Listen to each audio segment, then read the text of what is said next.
नमस्ते, माझे नाव संस्कृती राजू करबसनवर. मी इयत्ता पहिली शिकते. माझ्या शाळेचे नाव जिल्हा परिषद प्राथमिक शाळा पिरंगुट. आज मी डॉक्टर बाबासाहेब आंबेडकरांच्या जयंतीनिमित्त भाषण म्हणणार आहे. दीनदलितांचे तलवार होऊन गेले, अन्यायाविरुद्ध प्रहार होऊन गेले. होते ते गरीबच, पण ते या जगाचे कोल्हूर होऊन गेले. जग खूप प्रेरित होते त्यांना, पण ते या जगाला भुलून गेले.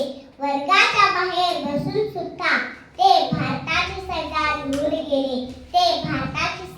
घेऊन गेले.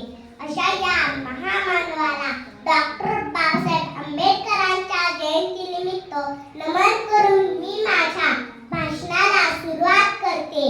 युगायुगांचा आज काळोख संपला होता, मानवतेचा महानायक प्रज्ञासूर्य जन्मला होता. मित्रहो, याप्रमाणे सूर्याचे तेज, सागराची खोली आणि आकाशाची उंची शब्दात मानता येत नाही. अगदी तसेच बाबासाहेबांची कृती शब्दात सांगणे केवळ शक्य आहे. 14 एप्रिल 1891 रोजी मध्य प्रदेशातील मोहिया गावी भीमराव जन्माला आले. शिक्षणापासून विकासापासून लांब असलेल्या एका समाजात त्यांचा जन्म झाला.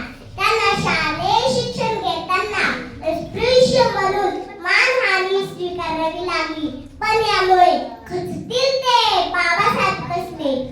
या संघर्षातून त्यांनी अस्पृश्य आणि दीनदलितांचा उद्धार हेच जीवनाचे ध्येय ठरविले. आपले ध्येय साध्य करण्यासाठी शिक्षण हे एकमात्र हत्यार आहे, हे बाबासाहेबांनी फार लवकर ओळखले.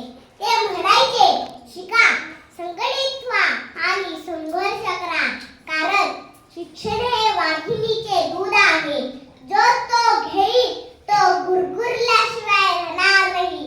बाबासाहेबांनी प्रचंड कष्ट आणि संघर्षातून अमेरिकेतील थेट कोलंबिया विद्यापीठातून कायद्याची पदवी घेतली. आपल्या देशातील शोषित माणसांच्या समूहाला एकत्रित करण्यासाठी या शिक्षणाचा त्यांनी वापर केला. मोजावी ती उंची तुमच्या कर्तृत्वाची, मोजावी